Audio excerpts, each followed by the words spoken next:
passer un peu de temps cet après-midi, bien sûr, dans la parole de Dieu.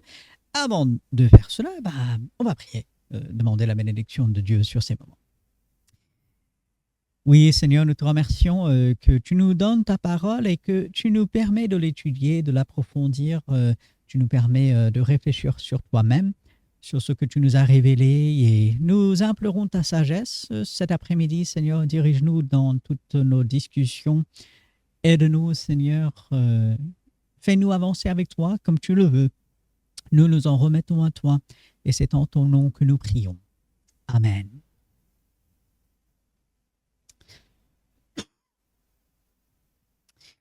Bien, comme c'est marqué, donc la théologie, on est toujours dans cette grande discussion, que sais-je de Dieu? Beaucoup de choses, surtout vous trois, vous avez reçu beaucoup d'enseignements. Gloire à Dieu, merci Seigneur, on sait beaucoup de choses. Des rappels sont toujours importants. Et puis, bien sûr, ce verset de Jean, chapitre 4, les versets 23 et 24, et surtout à la fin de ce passage, il faut que ceux qui l'adorent en esprit. Donc c'est spirituellement qu'on adore Dieu, on le sait, et en vérité. Et Dieu, il cherche, il demande, et l'idée, bon, on peut traduire ce mot par demander, mais c'est beaucoup plus l'idée cherche. C'est activement, Dieu est à la recherche d'adorateurs. Quelqu'un avait dit, est-ce que c'était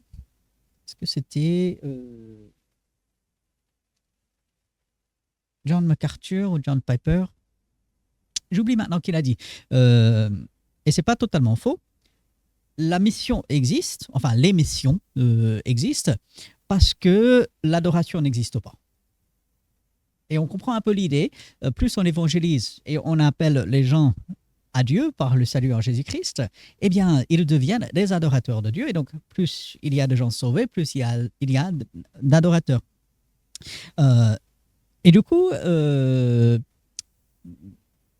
voilà, c'est un peu la base de ce que nous voyons à travers maintenant plus d'un an.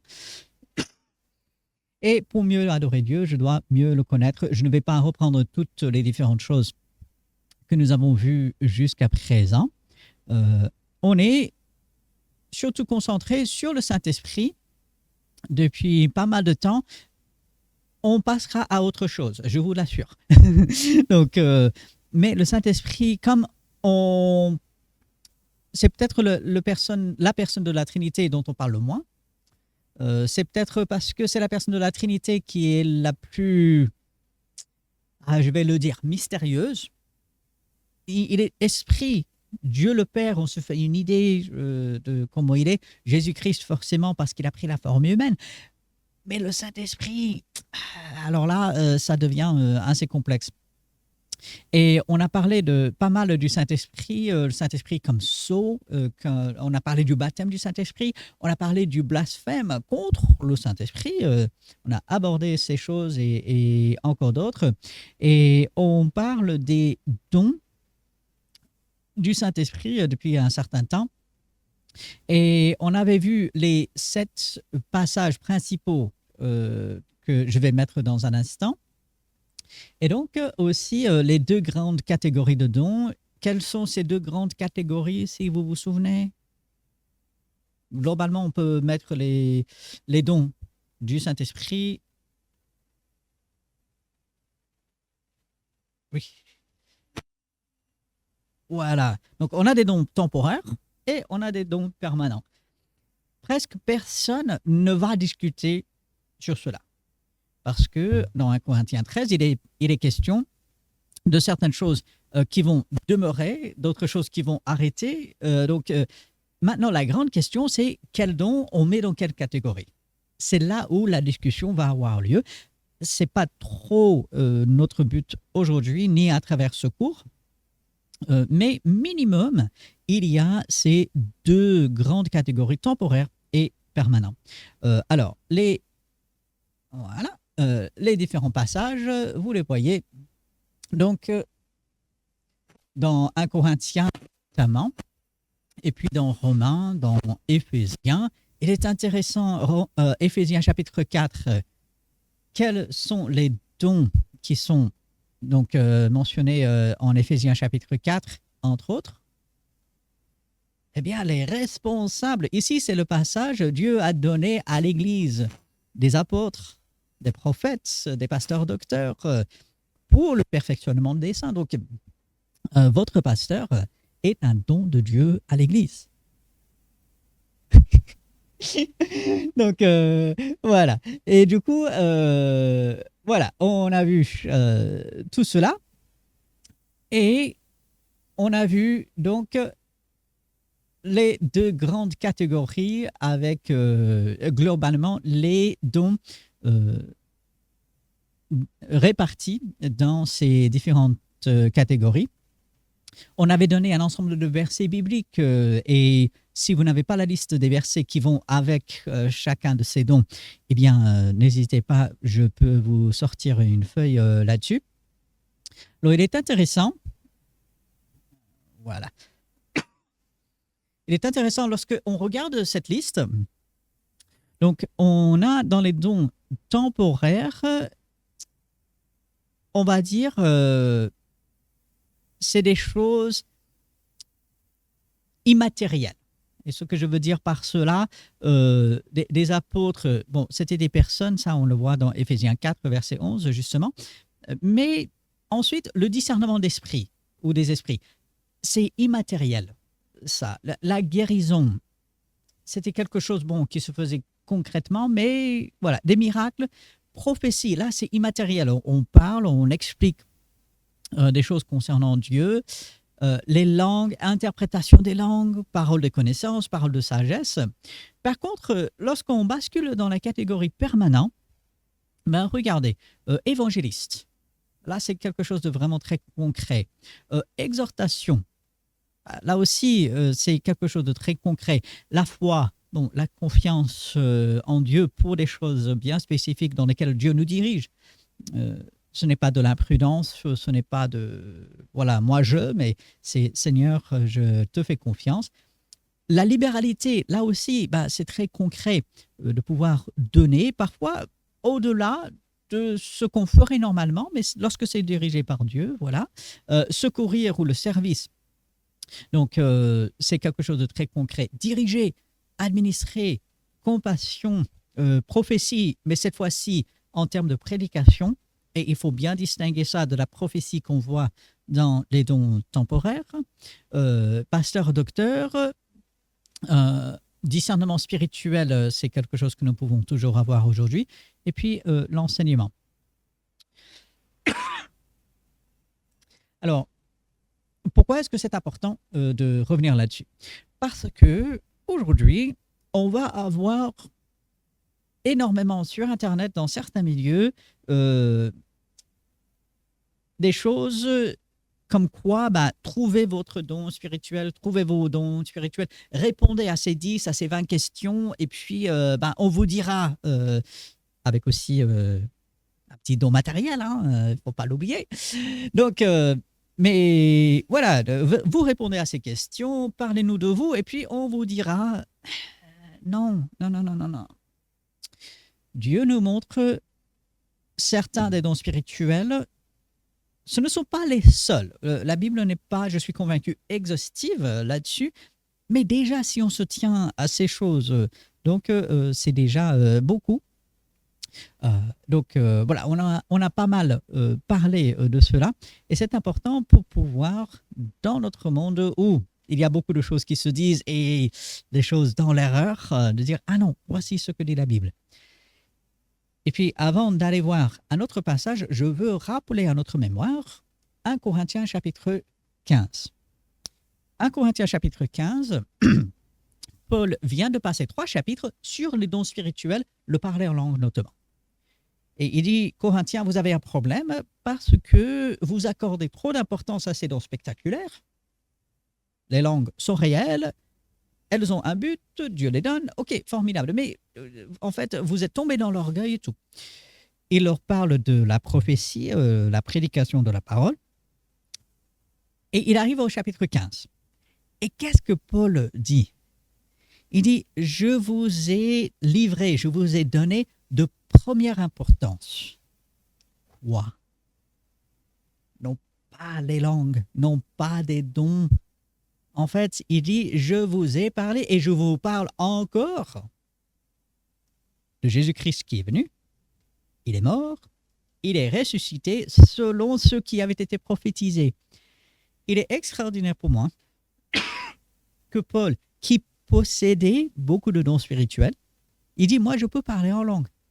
Moi je peux même parler en langue plus que vous tous. Il avait des capacités, Dieu l'avait équipé, c'était un homme de Dieu remarquable. Malgré cela, qu'est-ce qui pour lui était le plus important? Qu'est-ce qu'il voulait que les gens comprennent? Qu'ils passent leur temps à chercher leurs dons spirituels? J'y crois pas. C'est pas ce qu'il dit dans les écrits qu'il écrit. Quelque part, c'est le domaine de Dieu. Dieu, il montre à chaque enfant de Dieu quelles sont ses capacités et quels sont ses dons. Qu'est-ce qui était le plus important pour l'apôtre Paul? Qu'on connaisse Jésus-Christ, qu'on l'accepte comme son sauveur et puis qu'on le sert. Et je trouve que c'est extraordinaire quand on revient à la simplicité de la Bible. En fait, on laisse de côté beaucoup d'autres choses que les hommes, en fait, ajoutent. Et donc, voilà, il est toujours dans cette discussion sur les dons spirituels d'associer, pas simplement chapitres 11, 12 et 13, 12, 13 et 14, mais aussi chapitre 15, où il dit, quel est le plus important? Qu'est-ce que je vous ai donné? Qu'est-ce que je vous ai enseigné en premier? Eh bien, c'est la simplicité de l'Évangile. Bien. Avec cela, 1 Pierre, chapitre 4. Je vous invite à prendre ce passage.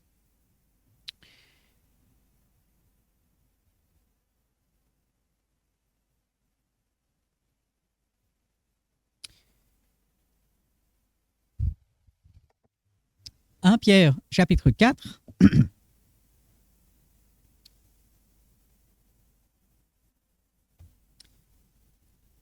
À partir de verset 7,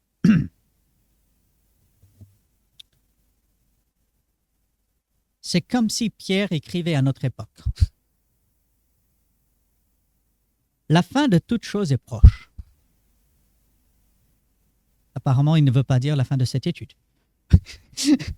Donc, la fin de toute chose est proche. Soyez donc sages, et sages selon Dieu. Donc, quelque part, bien se conduire selon Dieu, la sagesse de Dieu, qui est donc la connaissance de Dieu lui-même.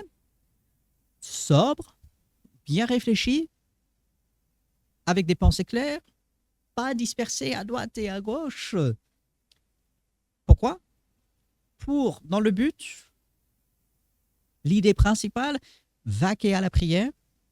Avant tout, ayez les uns pour les autres un ardent amour, car l'amour couvre une multitude de péchés.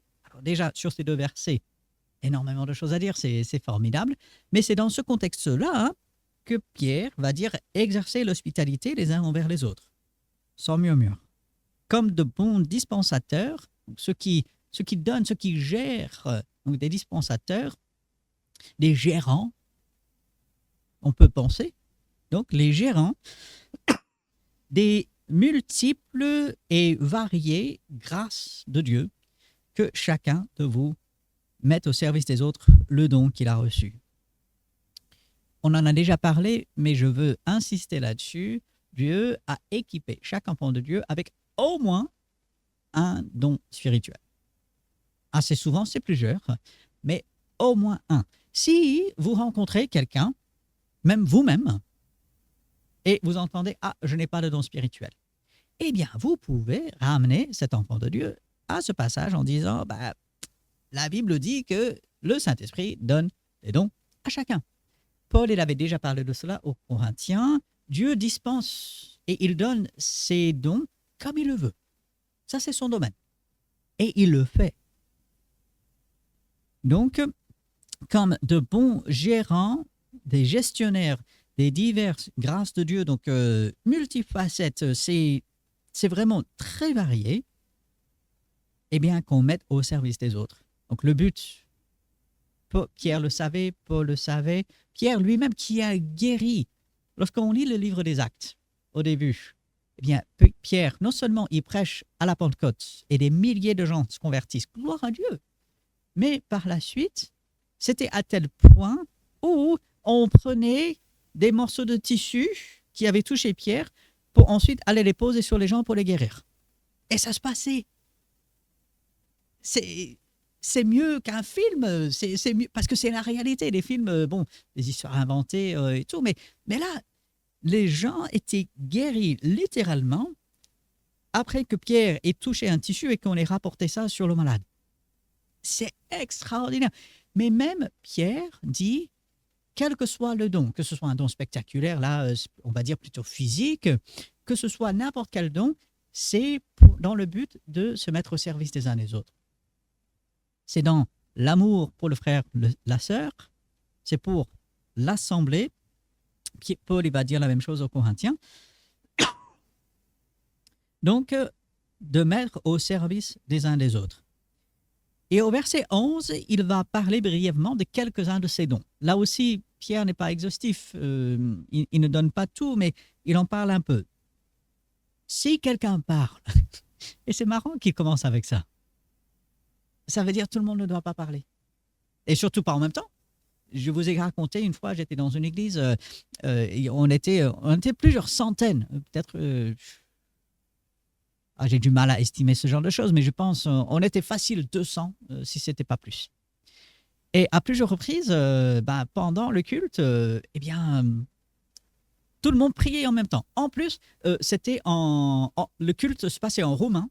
Et donc, oui, j'étais un invité. Donc, voilà, on me traduisait la prédication, les différentes choses. Mais je ne comprends pas le roumain. Et puis, tout le monde parlait en même temps. Je vous assure, c'était la brouhaha totale. Et j'ai dit, Seigneur, toi, tu comprends. Moi, je n'ai pas prié à haute voix. En moi-même, j'ai dit, Seigneur, voilà, je crois que ces gens sont sincères. Aide-les, mais tout en même temps, voilà. Du coup, si on parle, ça veut dire que je ne suis pas obligé. C'est peut-être pas le moment. Ça l'est peut-être. Si c'est peut-être pas le moment pour l'autre, c'est peut-être pour moi. Et puis, si c'est le moment pour l'autre, ça ne l'est pas pour moi. Si quelqu'un parle, que ce soit comme annonçant les oracles de Dieu.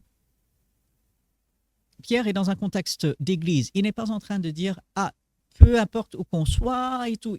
Il limite en fait ce qu'il dit ici à l'assemblée. Lorsque l'assemblée est réunie, si quelqu'un parle, que ce soit comme annonçant les oracles de Dieu, de se rendre compte, si lors du culte, je prends la parole, le but n'est pas de montrer mon intelligence, n'est pas de montrer, tiens, voici ça que moi j'ai trouvé.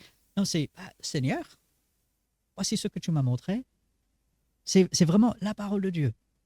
Et ça vaut encore plus pour celui qui va apporter la parole, donc le prédicateur, ça le touche encore plus, mais c'est pour n'importe quel enfant de Dieu.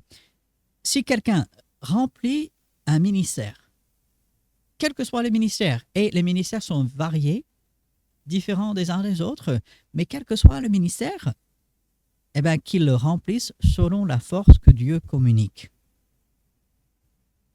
Si le ministère vient de Dieu, Dieu donnera la force pour le faire, pour accomplir, pour aller au bout, afin que, donc là, vraiment le but, qu'en toute chose, Dieu soit glorifié par Jésus-Christ, à qui appartiennent la gloire et la puissance au siècle des siècles.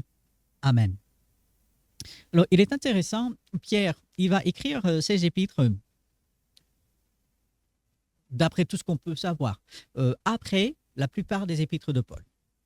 Il va écrire après Corinthiens, il va écrire bien plus tard. Il va écrire plus tard. Lorsqu'on voit le livre des Actes, avec tous les miracles qui se font, des choses vraiment spectaculaires, on a l'impression qu'il y a des dons un peu partout. Et puis, plus on avance dans le temps, on a l'impression, et je crois qu'il est juste, que, je ne veux pas dire que les choses se calment, mais un peu. Et Pierre, ici, dans sa lettre, il va citer juste quelques dons. Il va parler des dons, donc d'être des dispensateurs des dons que Dieu donne.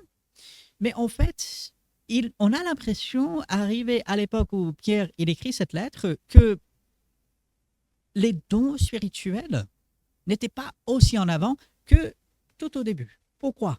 Ben là, je vous redirige vers Hébreux chapitre 2, dont on a parlé. Dieu devait confirmer la mise en place de l'Église.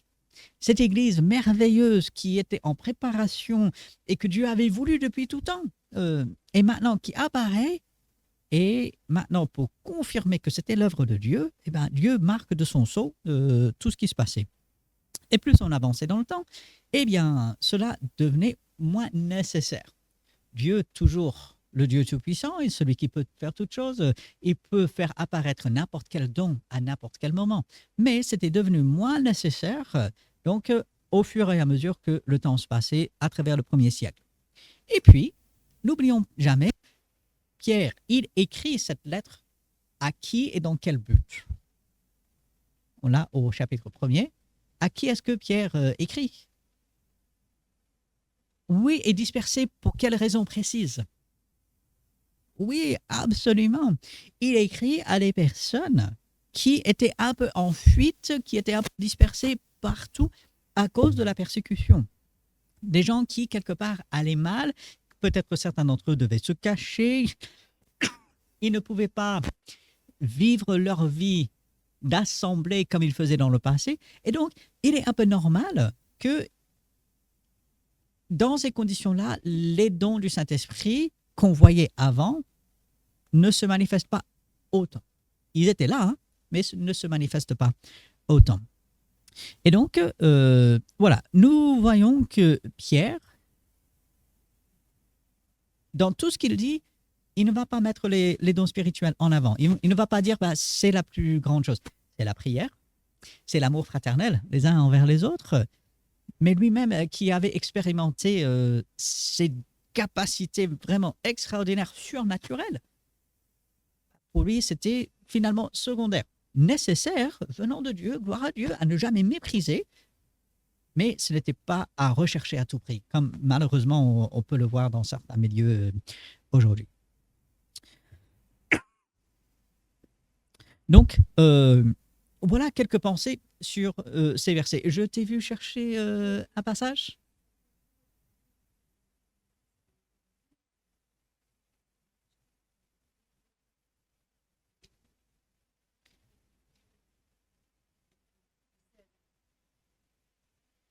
Alors, 2 Pierre, chapitre 1, verset 16. Oui, oui, ben c'est ça. Ce n'est pas en effet en suivant des fables habilement conçues que nous vous avons fait connaître la puissance et l'avènement de notre Seigneur Jésus-Christ, mais c'est comme ayant vu sa majesté de nos propres yeux. Se souvenant que Pierre, il a vu la transfiguration, absolument. Car il a reçu de Dieu le Père honneur et gloire, quand la gloire magnifique lui fit entendre une voix qui disait « Celui-ci est mon Fils bien-aimé », en qui j'ai mis toute mon affection, donc il fait référence à la transfiguration. Et nous avons entendu cette voix venant du ciel lorsque nous étions avec lui sur la Sainte Montagne. Et voilà. Et nous tenons pour d'autant plus certaine la parole prophétique à laquelle vous faites bien de prêter attention, comme à une lampe qui brille dans un lieu obscur, jusqu'à ce que le jour vienne apparaître et que l'étoile du matin se lève dans vos cœurs. Sachez tout d'abord vous-même qu'aucune prophétie, donc là il dit, ben, c'est pas les choses spectaculaires, c'est Dieu, il a révélé. Et c'est sur la prophétie, cette révélation de la part de Dieu qu'il faut mettre l'accent. Et à la fin de verset 21, c'est poussé par le Saint-Esprit que les hommes de Dieu ont parlé de la part de Dieu. Donc le Saint-Esprit, dans tout cela, que ce soit des choses spectaculaires, que ce soit dans la révélation normale, directe de Dieu. Ouais. Oui, c'est ça. Ouais. Oui, c'est ça. Ouais, ouais. C'est vraiment extraordinaire parce qu'on pourrait croire. Ah, mais tu as vu le Seigneur transfiguré, tu l'as vu dans sa gloire, tu as entendu la voix de Dieu. Ouais.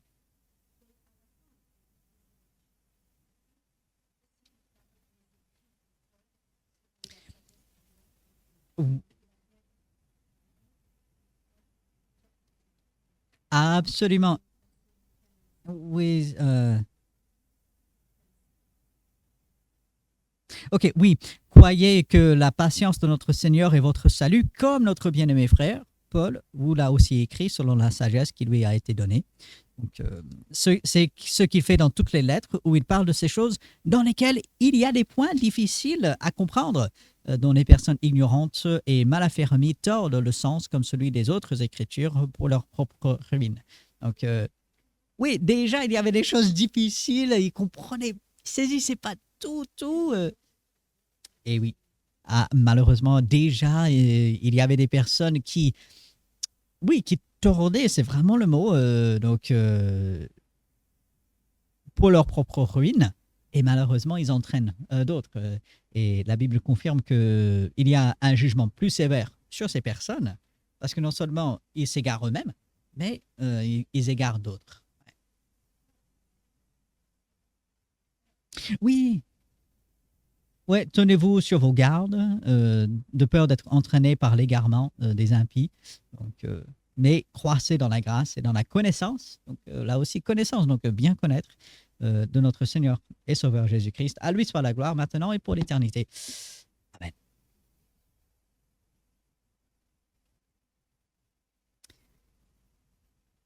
Bien.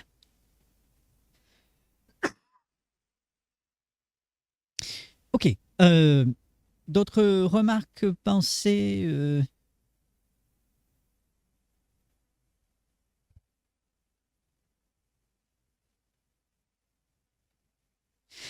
Alors, ne nous laissons pas entraîner. Sur Internet, il y a des vidéos qui peuvent être très bien montées avec des personnes qui mettent en parallèle peut-être parfois certains passages qui vont parler beaucoup de leurs expériences. Ah ben, moi j'ai vu ceci, j'ai expérimenté cela, on m'a dit, il faut vraiment faire attention parce que on peut avoir de beaux graphiques, on peut avoir une vidéo bien montée et tout.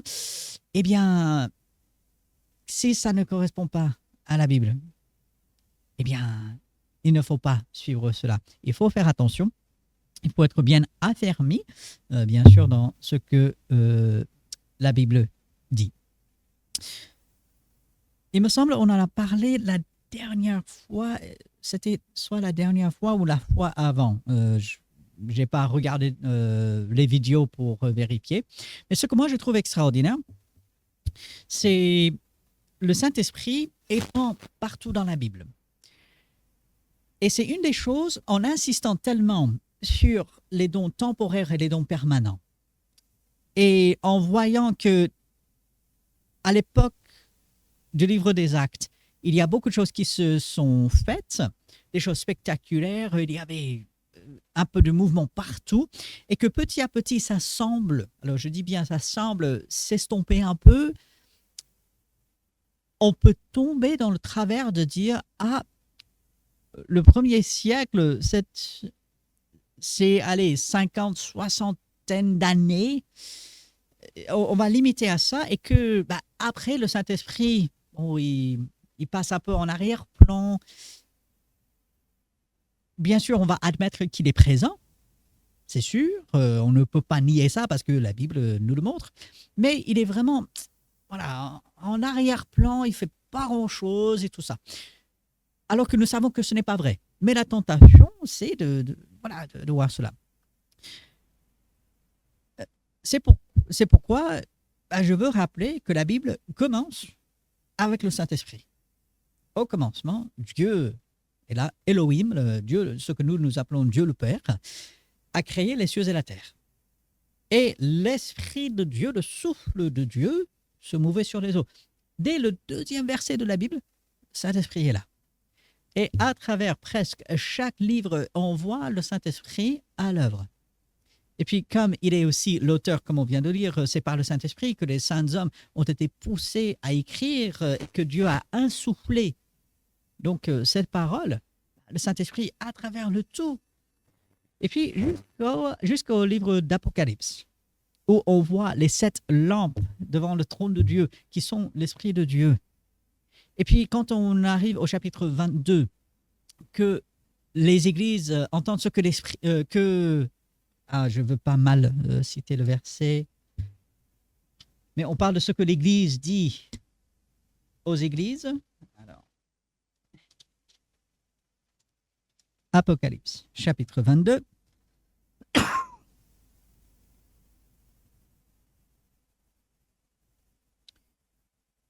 Déjà, verset 17, et l'Esprit et l'épouse disent viens, et que celui qui entend dise viens, et que celui qui a soif vienne, que celui qui veut prenne de l'eau de la vie gratuitement. Donc l'Esprit, alors on met un grand E, mais en grec, en fait, il n'y avait pas ça, tout était en majuscule, attaché. Ah oui, c'est vrai, j'aurais dû préparer une image pour vous montrer comment des manuscrits étaient écrits à l'époque. Je ne sais pas comment ils ont réussi à lire ça. C'est vraiment quelque chose. En tous les cas, ici, on met l'esprit, le E majuscule, parce que, bien sûr, le contexte nous montre que c'est bien l'esprit de Dieu. L'esprit et l'épouse. L'épouse, c'est qui? Juste et l'Église, absolument. Et donc, puisque à la fois l'Assemblée et aussi chaque enfant de Dieu est rempli du Saint-Esprit, bah, c'est cette totalité, l'Esprit qui habite dans les croyants, qui forme l'Église, appelle le Seigneur à venir. Donc on voit jusqu'à la fin, l'Esprit est là. Et ça, c'est très important parce qu'en réaction à ce qui se fait dans tous les mouvements charismatiques et pentecôtistes, on peut tomber dans ce travers de dire « Ah, bah, finalement, le Saint-Esprit, c'était avant pour l'époque des actes. Peut-être ce sera un peu pour plus tard, mais aujourd'hui, le Saint-Esprit, voilà, on va le limiter. On ne parle pas beaucoup, il ne fait pas grand-chose et tout. » Non, il faut que le Saint-Esprit ait sa juste place, sans jamais minimiser, mais sans jamais trop l'élever non plus. Donc, c'est quelque chose quand même de très important euh, dont il faut se souvenir. Des pensées, des remarques là-dessus.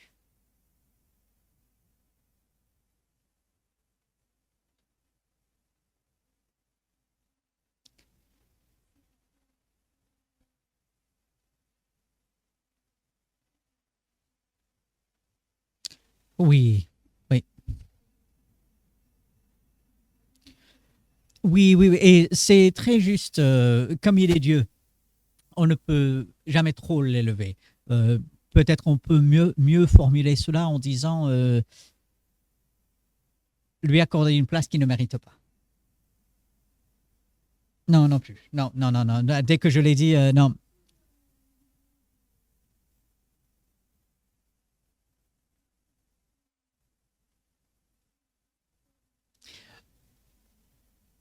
Oui, oui, oui, oui, oui, non, non, et c'est vrai. Oui, oui, oui. Imaginez des rôles qu'il n'a pas, qu'il n'a jamais dit qu'il allait avoir, qui ferait des choses qu'il n'a jamais dit qu'il ferait.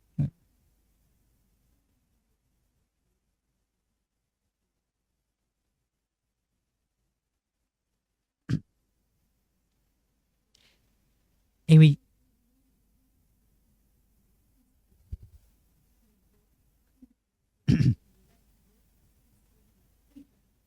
et oui, oui, c'est ça. Oui,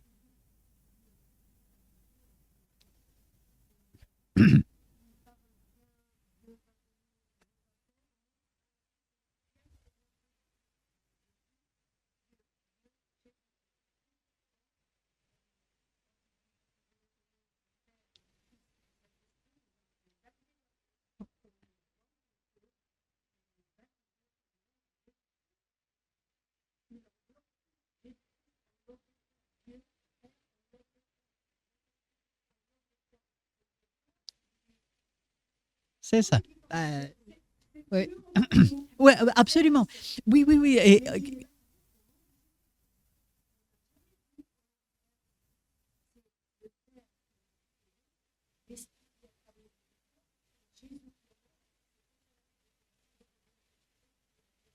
Ouais, ouais. Et ce qui est intéressant, c'est dans Jean, je crois, c'est Jean 16, où Jésus dit, je prierai le Père et il enverra un autre consolateur, ou le consolateur. Et il est intéressant, donc là, on a la Trinité, puisque bah, il y a Dieu le Père, qui est une entité séparée. Jésus-Christ qui dit, je vais le prier. Donc, c'est pas la même chose, et pourtant, ils sont Dieu. Et puis, je vais prier qu'il envoie le Saint-Esprit, qui est différent de Jésus, qui est différent du Père, et pourtant, ils sont tous les trois Dieu. Et ce verset que tu as cité, dans les évangiles où les chefs religieux, ils prennent des pierres pour lapider Jésus, et Jésus leur demande, mais pour quelle bonne œuvre vous me lapidez? Ils disent, non, c'est pas pour une bonne œuvre, c'est parce que toi, homme, tu te fais Dieu. Ils ont très bien compris. Et ceux qui disent que Jésus n'a jamais prétendu être Dieu, bah, ils se trompent. Parce que les gens de son époque ont très bien compris. Il se faisait passer pour Dieu, parce qu'il était, et nous le savons. Et les gens ne pouvaient pas admettre cela parce qu'ils n'avaient pas compris que Dieu allait prendre une forme humaine et tout. Mais ils ont très bien compris, Jésus, il disait être Dieu lui-même. Et ça, ils ne pouvaient pas supporter parce qu'il n'y a qu'un seul Dieu. Bien sûr, là, le mystère de la Trinité, qui, comme tu as dit, est tellement au-dessus de nous. C'est ce que j'ai affiché là.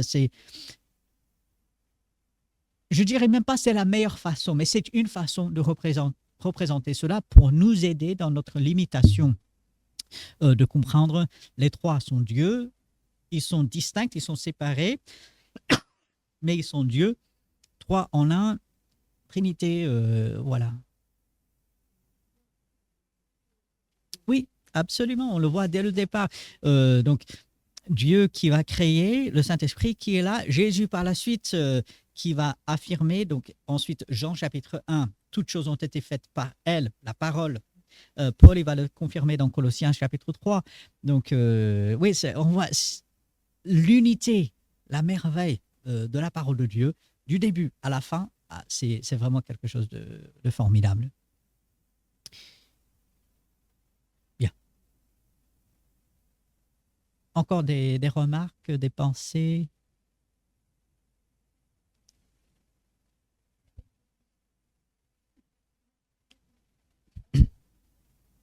Oui.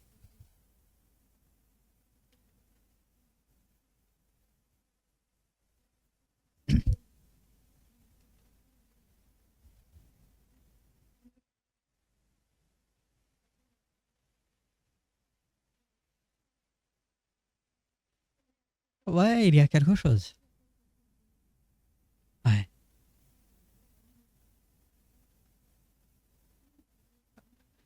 ouais,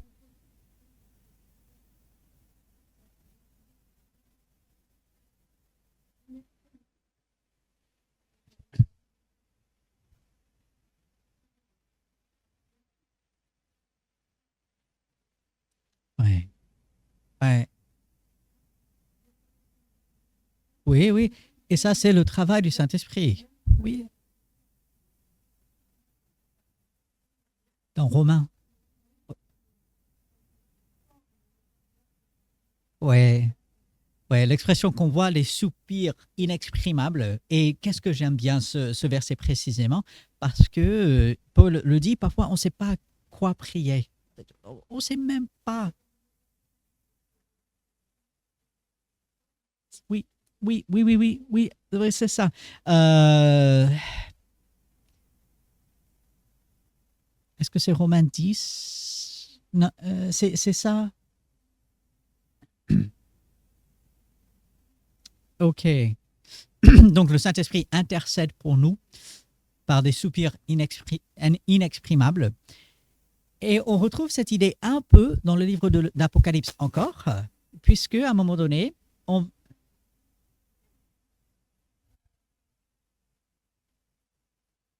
Ok, Romains 10, 26 et 27. Ouais, tu veux nous les lire, s'il te plaît? Ah, pardon, 8. Ok, ok, ok. Oui, non, non, non. Ok, donc Romains 8, versets 26 et 27.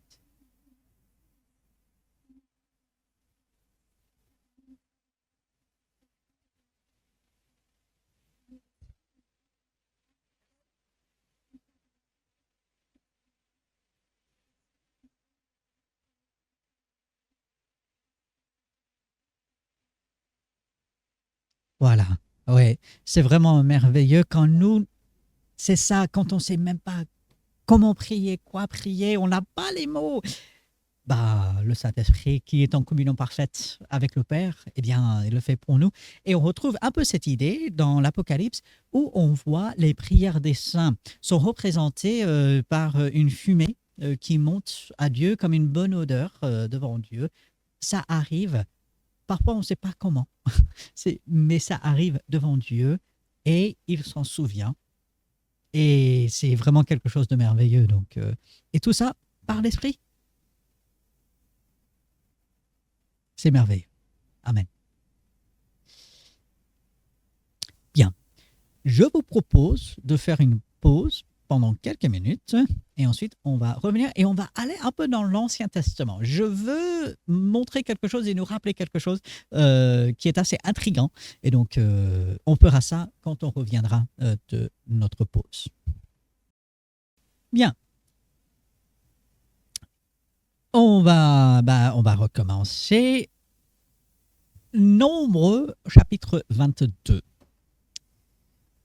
En fait, ce qui est affiché, je l'affiche juste comme ça.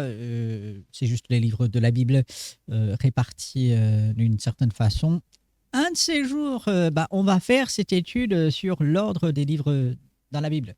Parce que on a l'ordre que vous voyez, donc qui est affiché. Euh, il y a de bons arguments pour un autre ordre. On, on a un peu parlé, mais je veux l'approfondir parce que j'ai encore certains arguments que je peux apporter. Donc, voilà. Certaines parties ne sont peut-être pas dans le meilleur ordre. Donc, mais ça, c'est une discussion pour un autre jour. Nombre chapitre 22. Peut-être l'histoire la plus, pas drôle, mais intrigante, bizarre.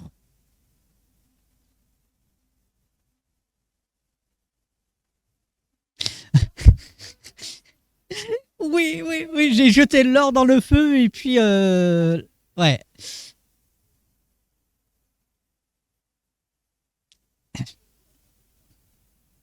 Et oui, oui, oui, oui.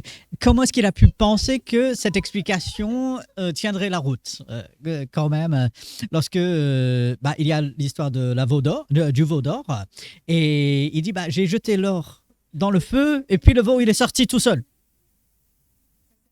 Oui, oui, oui, oui, oui, oui, oui, oui. Donc on a ici sur quelques chapitres l'histoire de Balaam. Pourquoi Balaam est-il connu? Pourquoi est-ce qu'on se souvient de lui?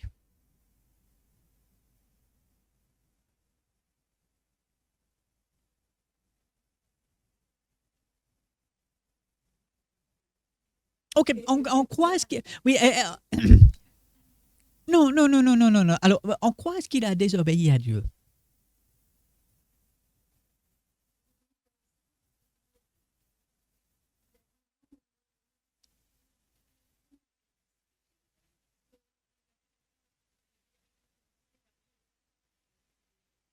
Ouais. Ah, bizarre, oui et non. Il est humain, hein.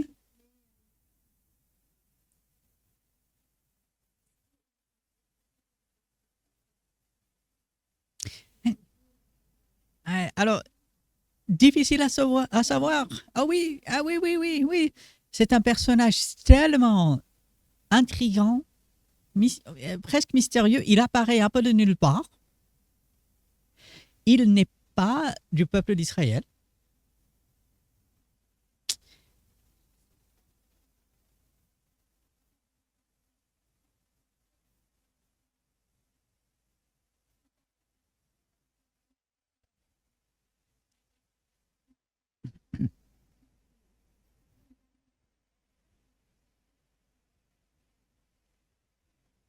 Ouais,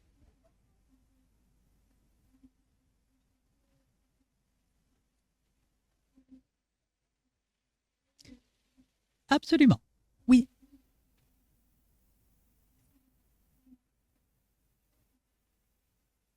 Ouais. Oui, absolument. On voit en dehors d'Israël, il y avait des personnes ici et là, parfois des groupes de personnes qui avaient ces notions du vrai Dieu, parfois très correctes, parfois mélangées avec d'autres croyances et d'autres pratiques. Donc, alors, Balaam, il est, euh, à mon avis, on n'aura pas. Oui, oui, alors, qui a parlé de l'âne? Ok. Donc, effectivement, on a l'histoire de l'âne. Hein? Ouais,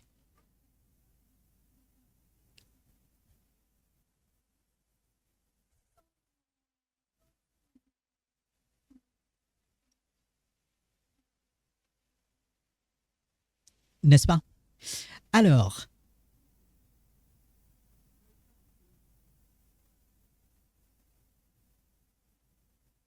oui, parce que quand on le voit, alors, Nombre chapitre 22, verset 5, le roi de Moab envoya des messagers auprès de Balaam, fils de Béor, à Pétor, sur le fleuve, dans le pays des fils de son peuple. Donc, pas les fils de son peuple Israël, mais de Moab, Madian même. Donc, ici, le fleuve est probablement l'Euphrate. Donc, ici, on est en train de parler d'un peuple un peu éloigné. On fait, pour moi, on fait la distinction comme quoi il n'est pas d'Israël. Il n'est pas avec le peuple d'Israël. On doit aller le chercher dans un endroit plutôt éloigné. Donc,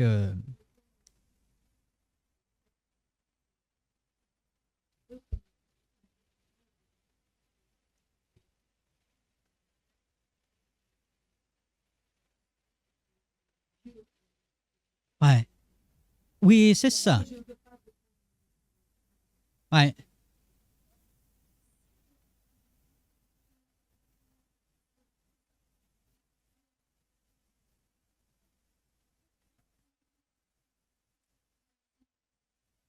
Mhm.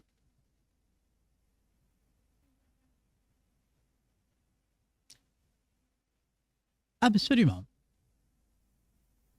Exact. Et même si Dieu travaillait principalement dans le peuple d'Israël, il avait mis ce peuple à part, eh bien, euh, je crois que est-ce que c'est Paul à Athènes qui dit Dieu dans chaque peuple, il a ceux qui le cherchent.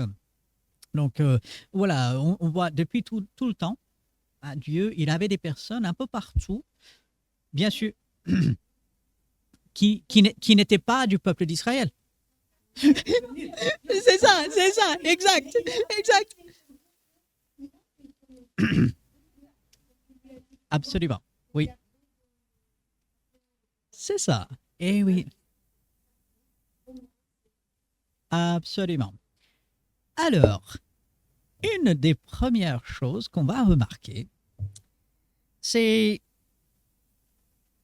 Balak, c'est le roi, donc le roi ennemi, qui veut faire du mal au peuple d'Israël. Et il fait appel à un certain Balaam. Je ne sais pas vous, mais dans mon esprit, je mélange toujours les deux. Je me dis, mais lequel c'est lequel?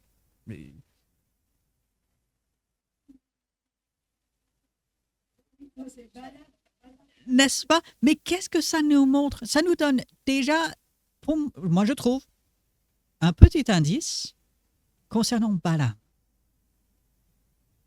Balak, le roi de Moab, est-ce que c'est un bon personnage? Non, c'est l'ennemi de Dieu. Et donc, ouais, exact. Et même Moïse, parce que qui est l'auteur du livre des Nombres? Souvenons-nous, c'est Moïse. Et, exact. Ici, en fait, tous les cinq livres de la Genèse, donc jusqu'à la fin de Deutéronome, Moïse va écrire cela peu avant l'entrée dans la terre promise. Donc, on est euh, entre 40 et 50 ans après la sortie d'Égypte. Et donc, Moïse écrit il écrit justement, mais le fait que ces deux personnages, Balak et Balaam, ont des noms similaires, quand il y a des noms similaires, il faut toujours se dire ah, bah, qu'est-ce qu'il y a là? Maintenant, d'accord, et c'est comment en arabe? Ouais, ok, mais oui, c'est ça.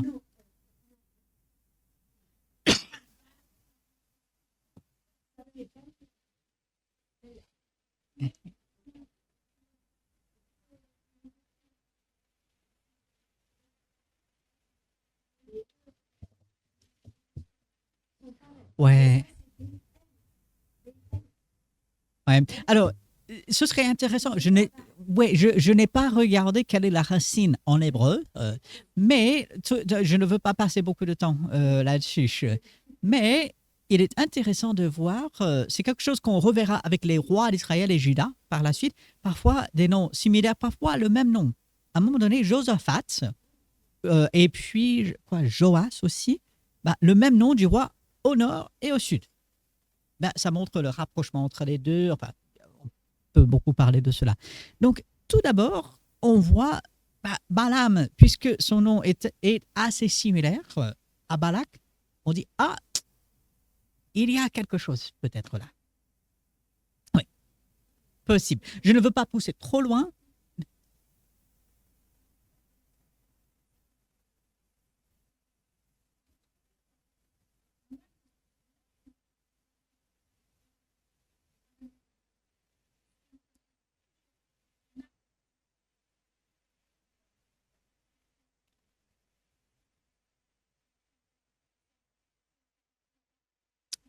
D'accord,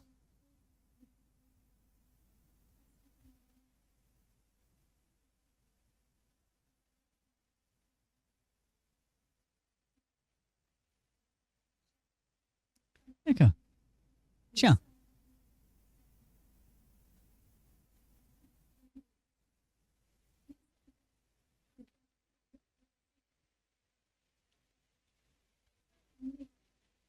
oui, absolument. Ouais. Ouais, ouais. Et c'est la complexité des langues aussi. Et voilà pourquoi je suis entièrement d'accord. Si on prend un mot, on doit reconnaître que ça peut évoluer, son sens, sa compréhension peut évoluer dans le temps. Ok. Ouais, ouais.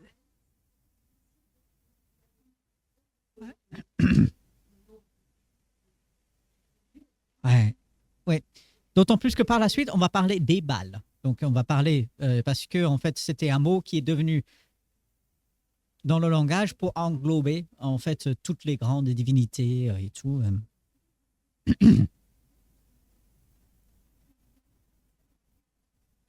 D'accord,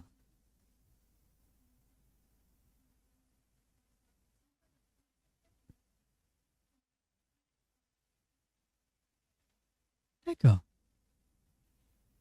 Ouais. Ah, c'est pas mal ça. D'accord. Et donc, on voit Balaam, on l'introduit, et moi je suis convaincu, on a quelques petits indices que on a affaire à quelqu'un qui ne sera pas un bon personnage. Bon, on lui envoie toutes ces personnes, on lui promet beaucoup de choses. Mona, tu avais dit, oui, dans un premier temps, bah, il ne veut pas aller, ensuite il se laisse attirer par l'argent. Et ce qui est extraordinaire, c'est que Dieu lui le laisse. Alors, verset 20. Dieu vint à Balaam pendant la nuit et lui dit, puisque ces hommes sont venus pour t'appeler, lève-toi, va avec eux. Mais, donc c'est pas fini, pardon, tu feras ce que je te dirai. Hein? Donc, c'est pas comme si Dieu cède, pas comme si Balaam a fait les pieds et les mains et Dieu a fini par dire, bon, bah, si c'est comme ça, bah, vas-y, hein. Non, non, non, non. Dieu sait ce qu'il fait. Il avait voulu donner l'occasion à Balaam de voir les choses justement et de faire le bon choix. Mais voyant et sachant que Balaam ne le ferait pas, eh bien, il le laisse. Et donc, verset 21, Balaam se leva le matin, sella son ânesse et partit avec les chefs de Moab. Ok, bon, Dieu lui donne l'autorisation. La colère de Dieu s'enflamma. Pourquoi? Bon, le verset l'explique parce qu'il est parti. Mais attends, Dieu lui avait donné l'autorisation. Est-ce que Dieu joue avec Balaam? En aucun cas. On va voir ici que Balaam est complètement aveugle spirituellement. Ce qui va rendre quelque chose qu'on va voir à la fin tellement bouleversant. Okay? Mais Balaam est complètement aveugle spirituellement. Il aurait dû savoir qu'il n'aurait pas dû aller. Et même si Dieu lui dit, en fin de compte, tu peux, il aurait dû dire, bon, c'est pas pour le mieux, ça ne m'apportera rien. Non, non, non. Il finit par y aller. Et Dieu le laisse. Mais Dieu ne reste pas indifférent face à cela. On n'a pas le temps de lire tout le passage, mais ce qui suit est cette histoire avec l'âne. Où Dieu, c'est assez marrant, Dieu se sert d'un âne pour protéger la vie de cet homme. Dieu y fait fort. Dieu, il se sert des moyens qu'il veut. Patrick, quand il a mis dans le groupe WhatsApp, il y a quelques jours, il a parlé d'âne, je pense. On dit souvent que l'âne est têtu et tout, mais il y a aussi de beaux images, de belles images, pardon, concernant l'âne. Et là, Dieu se sert de cet âne pour protéger la vie de Balaam.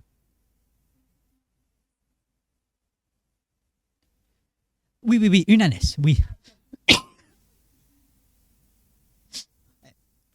Non, tu as raison, c'est une ânesse, oui. Donc la femelle. D'accord. D'accord. Ok, oui, donc c'est la femelle. Oui, c'est bien, et c'est bien de faire la distinction. Et Dieu se sert donc de cette ânesse pour sauver la vie de Balaam. Il va le dire un peu plus tard. Si l'ânesse ne s'était pas écartée, ne s'était pas arrêtée, l'ange de l'Éternel aurait tué Balaam. Mais Dieu n'a pas voulu tuer Balaam et donc il a gardé en vie. Aussi, dans cette histoire, c'est la concentration la plus forte de l'expression ange de l'Éternel dans l'Ancien Testament. Pour un personnage qui est, en fin de compte, mauvais, mais c'est cette histoire qui comprend la concentration la plus dense de cette phrase ange de l'Éternel. C'est incroyable. Donc, on voit la bonté de Dieu. Et puis, la question que je me suis toujours posée en lisant cette histoire, pourquoi Balaam n'a pas été choqué lorsque l'ânesse a parlé? Je vous garantis, si un animal commence à me parler, je vais tout de suite en avoir. Hein. Tout de suite. Sans question, j'y vais. Parce que c'est pas comme ça que ça se passe. L'ânesse parle à Balaam et ça ne semble pas le déranger. Qu'est-ce qui le dérange dans cette histoire? Si on connaît l'histoire. Qu'est-ce qui dérange Balaam ici? Ouais, exact. Ce qui dérange Balaam ici n'est pas que l'ânesse parle, mais que... Exact, oui. C'est que l'ânesse est rebelle et ne fait pas ce que lui pense elle doit faire. Est-ce qu'on peut parler de égoïste? Est-ce qu'on peut parler de quelqu'un qui ne sait pas ce qui se passe? Oui. Et donc, c'est un peu comme avec Ève. Alors, Ève, dans le jardin d'Éden, c'était sûrement un peu différent. Mais ça aussi m'a toujours intrigué. Ève n'est pas surprise par le fait que le serpent lui parle. Elle agit comme si c'est assez normal. C'est intéressant. Je ne sais pas quelle conclusion on doit en tirer. Mais les quelques fois où les animaux parlent dans la Bible, ça ne semble pas choquer. Comme quoi, Cendrillon avait raison. Non. Je dois me souvenir que ceci est enregistré. Je ne dois pas dire des choses comme ça. J'espère.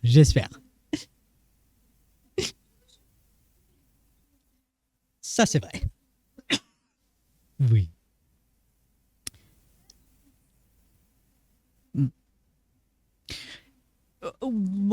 Voilà pourquoi. Mais oui, il ne semble pas choqué. Et moi, je veux savoir pourquoi. Donc, je ne sais pas pourquoi. Et je ne sais pas quelle conclusion on doit tirer de cela. Mais voilà, c'est assez intéressant. Je reviens à cette idée que Balaam est complètement aveugle spirituellement. Il ne voit pas l'ange de l'Éternel. Il ne voit pas le danger dans lequel il est. Mais qui le voit? L'ânesse. L'ânesse est plus perspicace spirituellement que Balaam. Mais vraiment, alors, quel témoignage! Imaginez Balaam qui dit, en fait, mon ânesse a vu quelque chose que moi, je n'ai pas pu voir. La honte! Et pourtant, il prétend parler de la part de Dieu. Et il parle véritablement de la part de Dieu, soyons très clairs là-dessus. Dieu parle réellement à travers Balaam. C'est ça qui rend la chose tellement extraordinaire. Alors, je vois le temps avancer. Je veux arriver à ceci. Donc, on va revenir un peu sur ce que Balaam va faire. Mais, alors que je retrouve...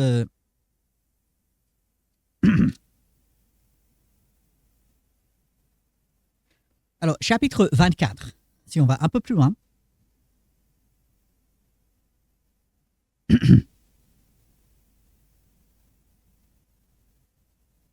Chapitre 24, c'est après la troisième fois où Balak a essayé de faire maudire le peuple par Balaam.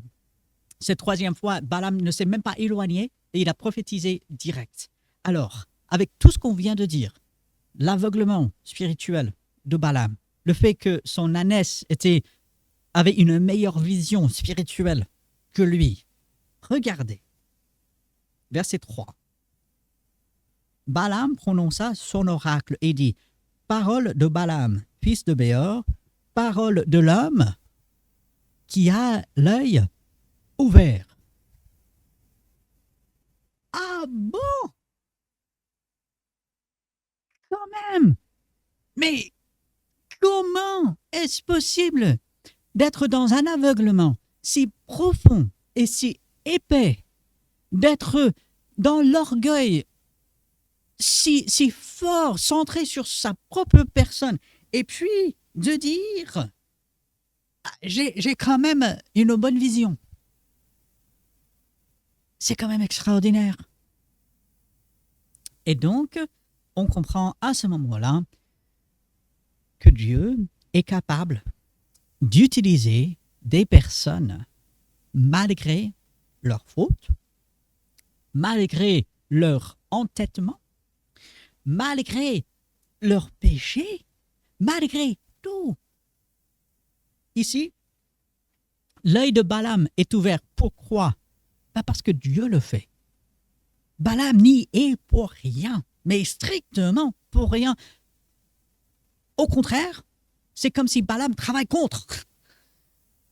Mais qui est le plus fort? C'est Dieu. Et Dieu va finir par bénir son peuple, alors que Balak, le roi, voulait le maudire, a essayé de tout faire pour, mais Dieu dit, ah non, non, c'est mon peuple, et je vais le bénir. Ça m'emmène à une autre chose. Alors, que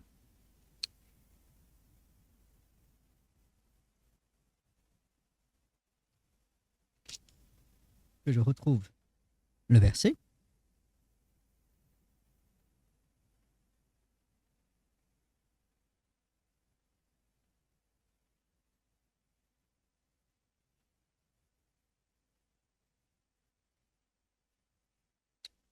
Euh,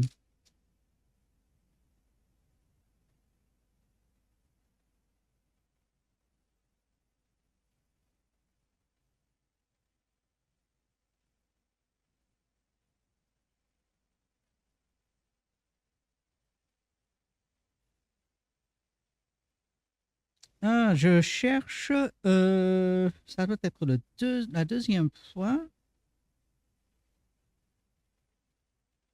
Voilà, ok, chapitre 23. Alors, il n'y a rien qui va dans cette histoire. Tout est à l'envers, vraiment. Balaam qui prétend être dans un sens pour Dieu, mais il est aveuglé complètement. Une ânesse qui parle, qui a plus de vision spirituelle. Alors, Nombre chapitre 23, c'est la deuxième fois que Balaam va chercher la parole de Dieu et puis il revient. Verset 18. Balaam prononça son oracle et dit: Lève-toi, Balak, écoute. Prête l'oreille, fils de Tsippor. Dieu n'est point un homme pour mentir. On peut faire confiance à ce que Dieu dit. Non, on le sait. Bon. Ni un fils d'homme pour se repentir. Ce qu'il a dit, ne le fera-t-il pas? Ce qu'il a déclaré, ne l'exécutera-t-il pas? Voici, j'ai reçu l'ordre de bénir. Il a béni, je ne le révoquerai point. Jusque-là, ça va. C'est le verset suivant qui est extrêmement interpellant. Il n'aperçoit point d'iniquité en Jacob. Quoi? Où est-ce que nous en sommes? Qu'est-ce qui s'est passé juste avant, mais littéralement, les chapitres juste avant cette histoire? Je vais vous le dire. C'est l'histoire des murmures du peuple d'Israël où Dieu il envoie les serpents venimeux. Il y a des milliers qui meurent. Le peuple n'est pas content. Le peuple murmure, s'en prend à Dieu et Dieu les juge par un jugement où des milliers meurent. Et là, on a le serpent d'airain qui est élevé, c'est symbole de Jésus-Christ en avance et tout. Bon, on sait cela. Il n'aperçoit point d'iniquité en Jacob. Mais comment est-ce possible pour Dieu de dire cela alors que on vient de passer les 40 ans dans le désert, alors que depuis la sortie d'Égypte, le peuple n'a fait que vouloir rentrer en Égypte. Le peuple a dit, on était mieux en Égypte, on avait de quoi manger, alors qu'en fait, ils étaient esclaves et c'était très dur. Et ils ne faisaient que prier pour s'en sortir. Et le dur esclavage que les Égyptiens leur faisait arracher des prières à Dieu. Enfin, c'était horrible et ils voulaient y retourner. Ils ont parlé combien de fois contre Dieu, contre Moïse. Ils se sont rebellés. Quelques chapitres avant, il y a la révolte de Dathan et Abiram, où la terre s'ouvre littéralement et les engloutit. Mais comment Dieu il peut dire « Je ne vois pas d'iniquité » en Jacob? L'Éternel, son Dieu, est avec lui. Ça ne tient pas au peuple. Ça ne tient pas à leur bon comportement. Ils n'en avaient pas. Vous lisez le livre de l'Exode. Vous lisez Deutéronome qui reprend beaucoup de cela. Vous lisez Nombre même. Toutes les fois, parfois cette phrase vient dès le lendemain. Ils ne pouvaient même pas attendre 24 heures. Dès le lendemain. Et pourtant, Dieu, c'est tellement incroyable. Parce que c'est notre Dieu, ça. Dieu dit, parce que moi je suis là. Et parce que je sais ce que je fais. Parce que c'est un peuple que j'aime. Et Dieu savait l'aboutissement de son plan avec Jésus-Christ et le rachat même de toute l'humanité, de tous ceux qui allaient croire. Eh bien, je ne vois pas d'iniquité. Quelle expression formidable de la part de Dieu. Alors que Balaam, il fait des mauvais choix. Il est prophète malgré lui. Il annonce la parole de Dieu malgré lui. Il y a des choses qui se font malgré lui, mais il n'y est pour rien. Il est mauvais. Et puis, comme Émilie disait tout à l'heure, enfin, je pense que c'est toi qui l'as dit, il finit quand même par faire tomber le peuple parce qu'il ne maudit pas le peuple, mais il l'induit en idolâtrie et en immoralité. Donc, il réussit quelque part, mais il y a Dieu dedans. C'est vraiment quelque chose d'extraordinaire. Et quand on voit comment Dieu agit pour son peuple, comment, malgré tout, c'est Dieu qui a le dernier mot. Balak, le mauvais roi, c'était pas ses richesses, c'était pas son plan que lui il mettait en place qui allait accomplir quelque chose. C'était pas Balaam. Il pensait être sage, avoir les yeux ouverts. Non, il n'en était rien. Il était totalement aveugle. ce n'était même pas le peuple d'Israël parce qu'ils étaient dans la rébellion, ils étaient dans parfois la révolte contre Dieu, ils étaient dans la désobéissance, manque de confiance, tout ce que vous voulez. Même Moïse, n'étant pas parfait, il va taper le rocher 2 fois. Je plains cet homme, le pauvre. Bah, bien sûr, qui n'aurait pas frappé le rocher 2 fois? Non, mais j'en ai marre. Et puis il s'en prend au rocher. On comprend. Aaron, le souverain sacrificateur, qui, avec sa sœur, vont parler contre Moïse. Enfin, d'un bout à l'autre, on dit, bah, s'il n'y a pas Dieu, il n'y a pas d'espoir. Là, il y a Dieu. Et Dieu est quand même au-dessus de tout. Et on n'a pas le temps là, mais quand on lit chapitre 22, 23, ici 24, Balak va faire construire les autels, il va faire des sacrifices, il pense obtenir la faveur de Dieu, il pense mettre tout de son côté. Mais Dieu dit, ah non, non, non, non, non, on peut faire tous les sacrifices qu'on veut, on peut avoir tous les holocaustes, on peut tuer tous les animaux, construire tous les autels qu'on veut. Ah, ce que Dieu a décidé, ça arrivera. Et c'est sa parole qui s'accomplit. Et donc ici, dans ce contexte où finalement l'Esprit de Dieu est à l'œuvre, c'est pas Balaam, c'est pas Balak, c'est même pas le peuple d'Israël, c'est l'Esprit de Dieu qui est à l'œuvre. Comme j'ai fait relever tout à l'heure, cette histoire, il y a la concentration la plus forte de cette expression « ange de l'Éternel ». C'est quand même quelque chose d'impressionnant dans ces chapitres.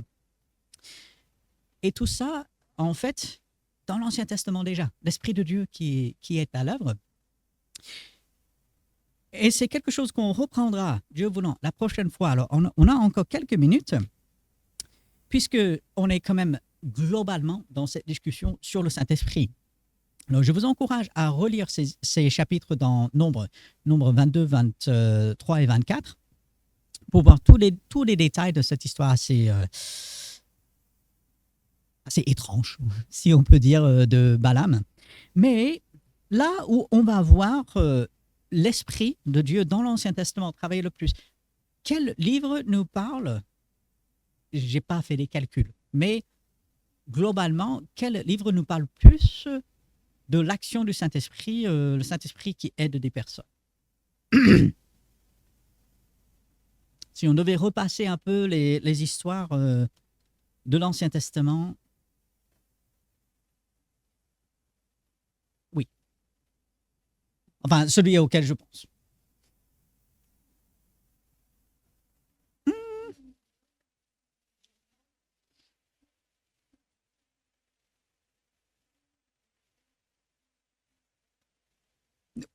Oui, oui. Alors, le livre auquel moi je pense, c'est le livre des juges.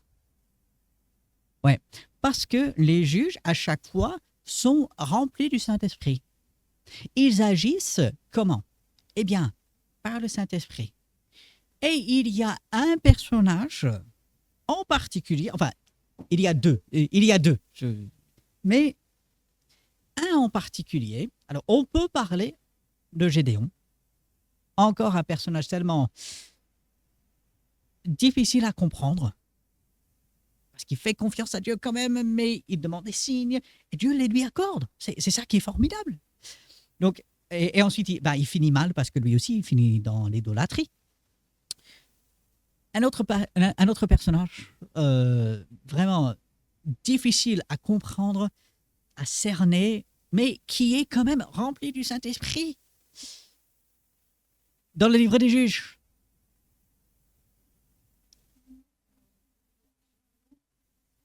Oui, Samson. OK. Oui, Samson.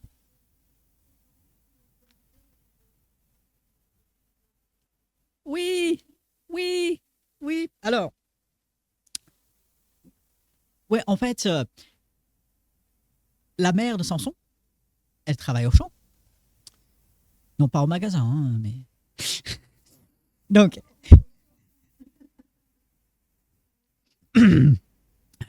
là où il y a... Non, non, non, non, non, je vais m'arrêter. Donc, elle est toute seule et les versets précis, son mari n'est pas avec elle. Donc, on veut bien nous faire comprendre qu'elle est toute seule. l'ange de l'Éternel se révèle à elle et dit, tu seras enceinte, ton fils sera grand et tout, voici ce qu'il faut faire pour lui. Elle, qu'est-ce qu'elle fait? Logiquement, elle retourne voir son mari. Tiens, l'ange de l'Éternel s'est révélé à moi et tout. Ah bon, mais qu'est-ce qu'on doit faire pour lui? Tous les deux, ils demandent à ce que l'ange de l'Éternel revienne. Et qu'est-ce qui se passe? L'ange de l'Éternel revient, mais uniquement à la femme. Et qu'est-ce qu'elle fait? Elle va trouver son mari pour qu'il vienne. Mais à la base, l'ange de l'Éternel, il revient une deuxième fois uniquement à la femme. Alors, le pauvre homme, alors on donne son nom.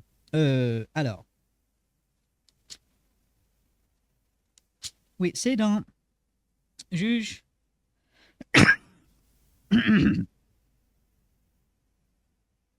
Manoach, voilà. C'est au chapitre 13 que l'histoire de Samson commence. Juge chapitre 13. Pauvre Manoach, il aurait dû croire sa femme.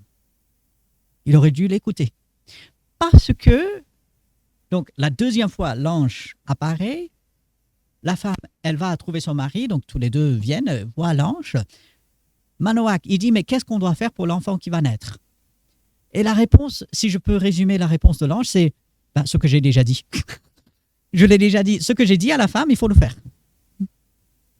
Ce pauvre gars, il aurait dû écouter sa femme. Bon.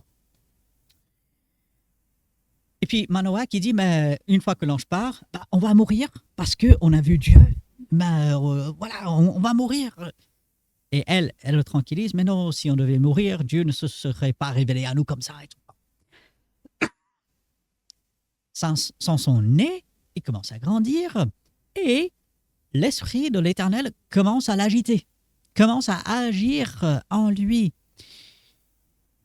Et ensuite, pendant le reste de sa vie, de temps en temps, l'esprit de l'Éternel va le saisir, va le remplir, va lui donner la force de faire certaines choses, notamment combattre les ennemis d'Israël. Même dans des moments où Samson il prend les choses entre ses mains, c'est presque comme si Dieu rattrape un peu ce que Samson fait. Alors, c'est pas ce qu'il fait, hein, comprenons, mais ça donne presque cette impression. Dieu est au contrôle. Dieu ne subit pas les mauvaises actions de Samson et tout. Mais pour toute sa force physique, Samson est aussi dans l'aveuglement spirituel. Et c'est un thème qu'on va continuer de voir. Samson, il est focalisé sur le physique, il est focalisé sur le matériel et tout. Et ainsi, il va continuer, il va commencer à délivrer Israël. Il aura une certaine victoire sur les Philistins, mais malheureusement, il sera incapable de comprendre et de saisir le moment où l'Esprit de l'Éternel part de chez lui. C'est triste. Avec toute sa force physique, eh bien, sa force spirituelle, apparemment, n'était pas très grande. Et donc, dans ce passage avec les parents de Samson, on a la deuxième concentration de cette phrase « ange de l'Éternel ». C'est assez intéressant. Là où il y a des choses, on va dire, assez extraordinaires, mais des choses un peu sens dessus-dessous, inversement, eh bien, on voit aussi l'ange de l'Éternel qui apparaît, qui fait des promesses, qui est à l'œuvre, donc l'Esprit de Dieu également. Donc, on voit l'Esprit de Dieu utilise qui il veut. L'Esprit de Dieu n'est pas limité par nos faiblesses, par nos manquements, quels qu'ils soient. L'Esprit de Dieu accomplit le plan de Dieu. Et ça, c'est rassurant. Parce que si tout dépend de moi, on est mal parti. Mais ça dépend de Dieu. Et Dieu fait des choses extraordinaires. Alors, ce thème d'aveuglement spirituel, de la part de ceux qui auraient dû avoir la vision spirituelle, on le voit avec Balaam, on le voit avec Samson, quelque part, ça va continuer début de 1 Samuel. Puisque Anne, la mère de Samuel, elle est au tabernacle. Alors, c'est marqué temple, mais en fait, le temple n'était pas encore construit. Donc, c'est le tabernacle dont il est question. Et elle prie Dieu dans une profonde tristesse. Elle n'élève pas sa voix, mais ses lèvres bougent. Elle est dans une tristesse, dans un chagrin pas possible. Et le souverain sacrificateur la voit. Et quelle est sa première pensée? Elle est ivre. Ah, cette pauvre femme. Ah, ben, elle a trop bu. Ah, la pauvre. Non, mais vraiment, le souverain sacrificateur qui aurait dû, qui faisait le lien entre les hommes et Dieu. C'était son rôle à la fois d'expliquer la loi, aider les gens à avoir une bonne relation avec Dieu. Si il y avait quelqu'un dans Israël à ce moment-là qui devait avoir la vision spirituelle, c'était bien le souverain sacrificateur. Et il est incapable de voir que cette femme, elle, elle agissait comme cela, non pas à cause à cause du vin, à cause de l'alcool, mais à cause de la tristesse. Il est dans l'aveuglement complet. Et puis, bah, ça va continuer. Et Dieu va pallier à cela. Il va aider, il va envoyer Samuel. Gloire à Dieu. Donc, mais même Samuel, bah, finalement, il ne finira pas bien parce que ses propres fils, bah, le peuple va dire bah, tes fils n'agissent pas bien, on ne veut pas d'eux, on veut un roi. Et le roi, bah, Saül, bah, lui, qu'est-ce qu'il va faire? Bah, lui aussi, il sera dans l'aveuglement spirituel. Jusqu'à ce qu'on arrive à David. David aura un peu, on va dire, un peu plus de discernement, de vision spirituelle que les autres. Mais même David, on va le trouver à la fin, je crois que c'est à la fin de 2 Samuel ou dans Roi. Eh ben, il est âgé, il est vieux, dans son lit. On va dire pas de sa faute, c'est pas comme mais c'est sa condition. Alors qu'est-ce qu'il faut? Qu'est-ce qui apporte vraiment la vision spirituelle et tout? On sait, c'est pas les capacités, c'est pas parce qu'on est né dans telle ou telle circonstance, qu'on a reçu tel ou tel enseignement, qu'on a eu une vie droite. Non, c'est l'esprit. L'esprit de Dieu. C'était comme ça dans l'Ancien Testament. C'est comme ça aujourd'hui pour l'enfant de Dieu. L'esprit de Dieu est là pour nous apporter une clarté dans le monde de ténèbres dans lequel nous vivons. Et ça, c'est encourageant. Dieu s'occupe de nous. Il nous donne son esprit pour le jour pour le jour au jour, pour le quotidien de notre vie avec lui. Donc, voilà. Plusieurs pensées là-dessus. Des questions, des remarques?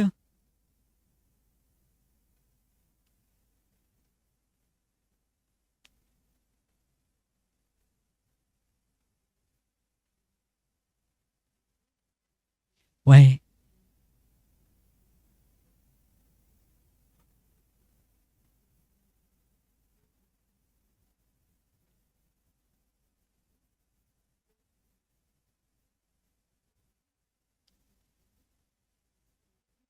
ouais, ouais, ouais. Et moi, je suis assez convaincu, autant avec Balaam que ici dans Juge 13 avec les parents de Samson, que c'était une représentation de Jésus-Christ avant son incarnation. D'autres vont dire c'était simplement un ange puissant ou autre. Ouais, c'est ça.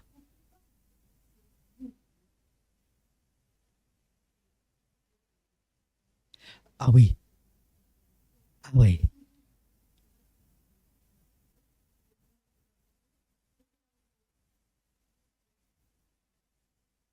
c'est ça. Ouais.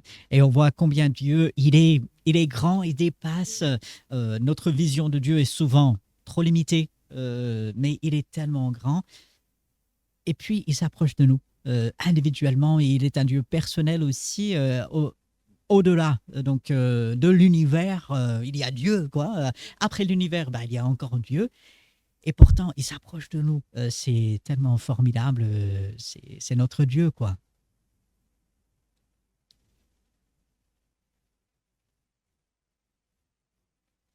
Ouais,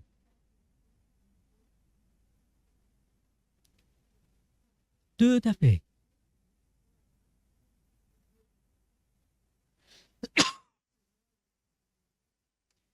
Ah, mais oui, en nous-mêmes, on est sans espoir.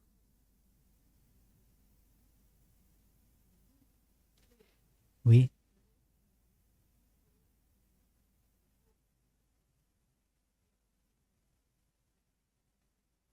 ouais, ouais. Et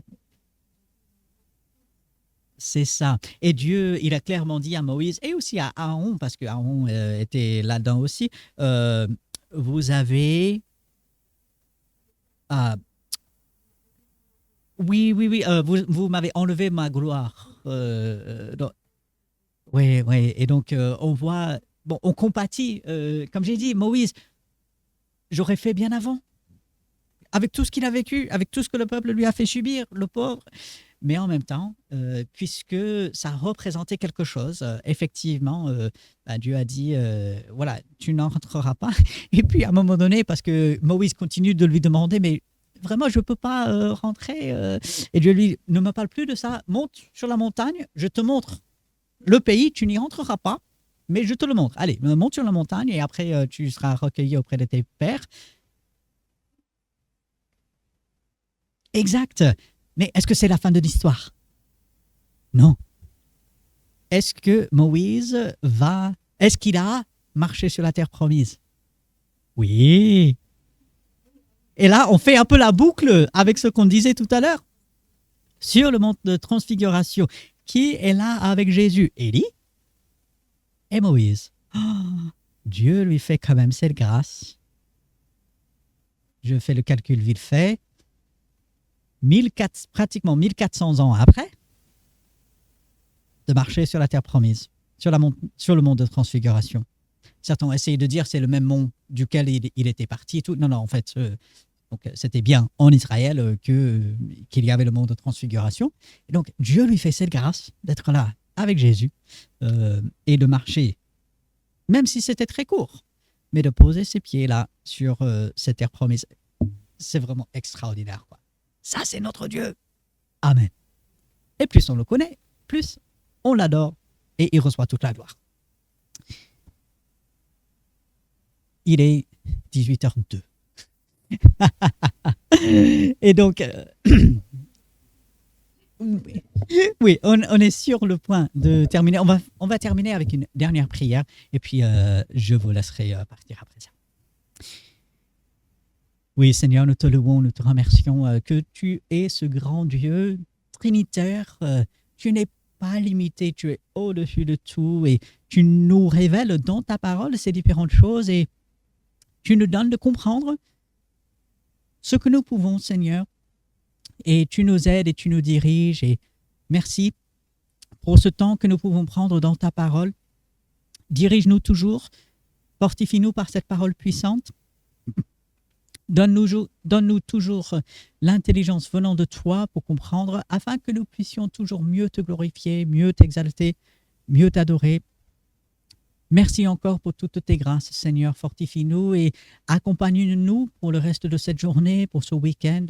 Garde-nous, Seigneur. Nous nous en remettons à toi et c'est en ton nom que nous prions. Amen.